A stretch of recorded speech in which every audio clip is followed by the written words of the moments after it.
Everyone welcome to my channel. तो भाई ये हमारा लेसन स्टार्ट हो गया है सेकंड। तो सेकंड लेसन के अंदर है हमारा नर्स प्रोफेशन। तो प्रोफेशन बनता कैसे है हमारा नर्सिंग का, तो सबसे पहले हम इसमें जानेंगे फॉर्मेशन ऑफ प्रोफेशन की भी एक चीज जो है प्रोफेशन बनती कैसे है। तो इन्होंने बताया कि प्रोफेशन तब अराइज होता है जब trade the occupational transform itself dot the development of the formal qualification and emergency of regulatory bodies with the power of the admit and discipline member and some degrees of the monopoly rights. तो उन्होंने बताया है कि हमारा जो profession है तब rise होता है जब हमारा कोई भी व्यापार में तब्दील हो जाता है, जो ट्रांसफॉर्मेशन हमारी व्यापार में हो जाती है। व्यापार का मतलब क्या हो जाता है कि हम खाली सेवा नहीं कर रहे हैं, हम सेवा कर रहे हैं लेकिन उसके बदले में पैसे ले रहे हैं।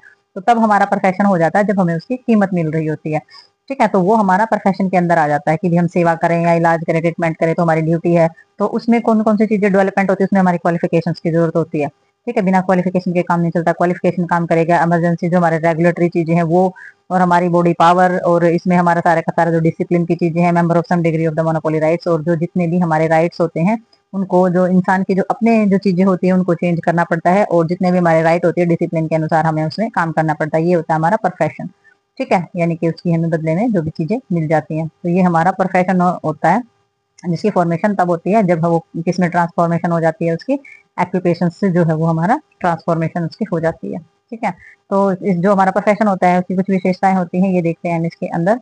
तो इसमें कैरेक्टरिस्टिक में इन्होंने बताया कि जो प्रोफेशन होता है हमारा for the employment specially one that of the respected of society of honorable and the possible only for an educated person and after training in some special branch of knowledge। तो इन्होंने बताया है कि जो हमारा प्रोफेशन होता है उसके अंदर जो हमारा एम्प्लॉय होता है स्पेशली, ठीक है, तो उसमें जो एम्प्लॉय होता है वो रिस्पेक्टेड हो जाता है सोसाइटी के अंदर, ऑनरेबल यानी कि उसका मान सम्मान इज्जत जो है वो बढ़ जाती है। और ये पॉसिबल कब हो जाता है, जब वो एडुकेटेड यानी कि जब वो पढ़ा लिखा होता है, जब उसने ट्रेनिंग की हो जाती है, ट्रेनिंग की हुई होती है स्पेशल ब्रांच से, और उसे नॉलेज होती है। ये सारी चीजें जब होती हैं तो वो जो है एम्प्लॉय हमारा रिस्पेक्टेड हो जाता है हमारी सोसाइटी के अंदर, कि हाँ भाई ये इतना पढ़ा लिखा है, इसने ये डिग्रियां की है, इसलिए ये काम कर सकता है। तो ये एक विशेषता होती है प्रोफेशनल की। ठीक है, नेक्स्ट हमारा इसके अंदर आ जाता है दूसरे में। तो इसमें बताया है कि प्रोफेशन के चलते हमारा क्या हो जाता है, body of knowledge based of the social and scientific principles. तो जो प्रोफेशनल जो चीजें होती है उसके अंदर होता है कि भाई हमारी जो नॉलेज है, नॉलेज का बेस से होने के साथ साथ हमारे जो साइंटिफिक प्रिंसिपल्स है, यानी कि जितने भी हमारे सिद्धांत है, सोशल सिद्धांत जो है, हमारे समाज की कम्युनिटी के जो सिद्धांत है, उनके ऊपर काम करना होता है जो प्रोफेशनल होते हैं उनको। थर्ड इन्होंने बताया है प्रोफेशनल में कि भाई जो मेंबर होते हैं, जो हमारे प्रोफेशनल मेंबर होते हैं, वो यूटिलाइज करते हैं नॉलेज को, किस लिए, आइडेंटिफाई करते हैं और हमारी प्रॉब्लम को सोल्व करने के लिए अपनी नॉलेज, अपने प्रोफेशन की जो नॉलेज होती है उनको, प्रोफेशनल में जो भी चीजें उनकी जब नॉलेज उनकी होगी तो वो क्या करेंगे, जो भी प्रॉब्लम होगी उनको सोल्यूशन जो है वो निकाल सकते हैं। ठीक है, नेक्स्ट इन्होंने बताया है कि प्रोफेशन जो है वो एक सर्विसेज है, यानी कि एम है, एक उद्देश्य है हमारा एकेडमिक और हमारा थ्योरेटिकल एम है। ठीक है, तो इसमें जो है एकेडमिक और थ्योरेटिकल के साथ साथ ये हमारी सेवाएं भी इसमें की जाती है। एकेडमिक यानी कि हमारा पढ़ना लिखना, हमारा थ्योरी सीखना, ये हमारा उद्देश्य इसके अंदर होता है। इसके अंदर जो नेक्स्ट उद्देश्य है वो होता है सर्विस भी होता है।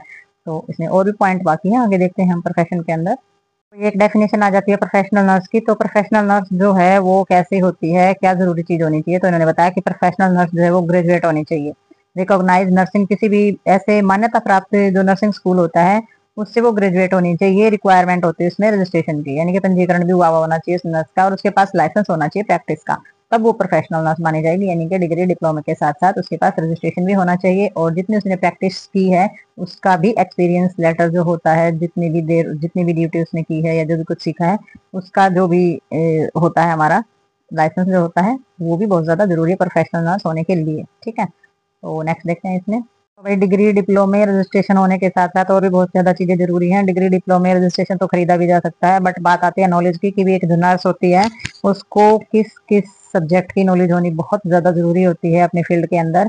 तो सबसे पहले जो उसके सब्जेक्ट होते हैं जो वो पढ़ती है, तो उसमें फिजिकल, हमारी जो फिजिकल एंड बायोलॉजिकल साइंस जो होती है ये आ जाती है। फिजिकल एंड बायोलॉजिकल साइंस में एनाटॉमी एंड फिजियोलॉजी आती है, जो कि हमारे फर्स्ट ईयर का सब्जेक्ट है। एनाटॉमी एंड फिजियोलॉजी हमारा शरीर और शरीर के जो फंक्शन होते हैं उसके बारे में जानते हैं। माइक्रोबायोलॉजी और पैथोलॉजी आ जाती है, जिसमें हम सूक्ष्म विज्ञान के बारे में पढ़ते हैं। फिजिक्स एंड केमिस्ट्री आ जाती है, तो फिजिक्स में हम सारी की सारी अपनी बॉडी की फिजिक्स के बारे में, केमिस्ट्री और इंटरनल जो चीजें होती है, मैकेनिज्म होते हैं, उनके बारे में हम पढ़ते हैं।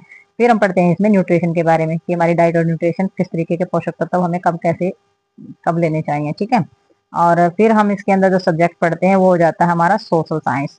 और सोशल साइंस के अंदर जो हमारे सब्जेक्ट आ जाते हैं उसमें आ जाती है साइकोलॉजी एंड सोशियोलॉजी। ठीक है, तो साइकोलॉजी और सोशियोलॉजी बिहेवियर साइंस के नाम से जानी जाती है। फर्स्ट ईयर का ये सब्जेक्ट है, और एक ही एग्जाम के अंदर दोनों बुक्स ये कंबाइंड आती हैं। ठीक है। तो साइकोलॉजी में हम पढ़ते हैं मानसिक प्रॉब्लम जो होती है, मानसिक चीजों के बारे में पढ़ते हैं। और जो सोशियोलॉजी होती है वो समाज के बारे में, तो दोनों चीजें एक दूसरे से जुड़ी हुई होती हैं। और history of nursing and professionals adjustment हम इसमें पढ़ते हैं, यानी कि नर्सिंग की हिस्ट्री के बारे में जानते हैं, और जो प्रोफेशनल नर्स जो होती है वो किस किस तरीके से एडजस्टमेंट करती है इस चीजों के साथ, वो वाली चीज इसके अंदर हम पढ़ते हैं। मेडिकल साइंस आ जाती है। मेडिकल साइंस के अंदर हम क्या पढ़ेंगे, इसमें पढ़ेंगे हम मेडिसिन एंड सर्जरी।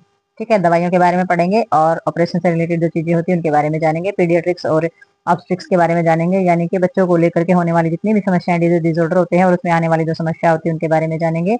और मैट्रिया मेडिका के बारे में जानेंगे। मैट्रिया मेडिका होती है चीजों की प्रॉपर्टी जानना, केमिकली जितनी भी चीजें होती है उन सभी चीजों की नॉलेज होना। ठीक है, फिर हम पढ़ेंगे इसके अंदर साइकेट्री। तो साइकेट्री होती है हमारी, जो हम साइकोलॉजी में पढ़ते हैं उसका, साइकोलॉजी में पढ़ते हैं हम उनकी मानसिक स्थिति किसी भी इंसान की। और साइकेट्री के अंदर हम हमारे ब्रेन में होने वाली प्रॉब्लम के बारे, जो प्रॉब्लम्स होती है उसको डिस्कस करते हैं और उसके ट्रीटमेंट के बारे में चीजें करते हैं। दवाइयाँ वगैरह जो भी चीजें होती हैं वो हमारे साइकेट्री के अंदर आ जाती हैं। ठीक है, इलाज की, ट्रीटमेंट की, डायग्नोसिस की जो भी चीजें होती है साइकेट्री के अंदर ही आती हैं। ठीक है, यानी कि ब्रेन में होने वाली प्रॉब्लम का इलाज होते हैं उसके अंदर। नर्सिंग साइंस आ जाता है हमारा नेक्स्ट सब्जेक्ट। तो नर्सिंग साइंस के अंदर हमारी कौन कौन सी चीजें हैं, मेडिकल एंड सर्जिकल नर्सिंग तो हम इसके अंदर पढ़ते हैं, एमएस के नाम से जो जानी जाती है, सेकेंड ईयर के सब्जेक्ट है हमारे ये।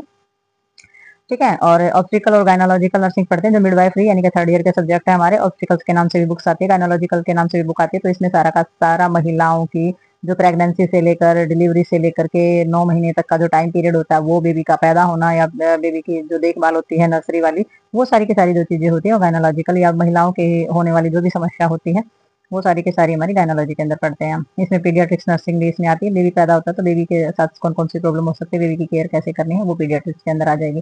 कम्युनिटी नर्सिंग आएगी इसमें, जो थर्ड ईयर का सब्जेक्ट है हमारा। फर्स्ट ईयर में भी होता है कम्युनिटी नर्सिंग और थर्ड ईयर में भी होता है। थर्ड ईयर में थोड़ा सा नेक्स्ट लेवल की चीजें हो जाती हैं उसके अंदर। तो ये सारे के सारे जो सब्जेक्ट होते हैं ये आपके जीएनएम, बीएससी या एएनएम सभी के अंदर ये सब्जेक्ट हमारे आते हैं। और ये सब्जेक्ट जो है बहुत ही नेसेसरी होता है, इनको पढ़ना, इनको सीखना। इनकी नॉलेज के बगैर आप नर्सिंग प्रोफेशन में कुछ नहीं कर पाएंगे। तो नर्सिंग नर्स अगर आपको प्रोफेशनल नर्स बनना है तो इन सब्जेक्ट की नॉलेज होना बहुत ज्यादा जरूरी है आपके लिए। ठीक है, तो वही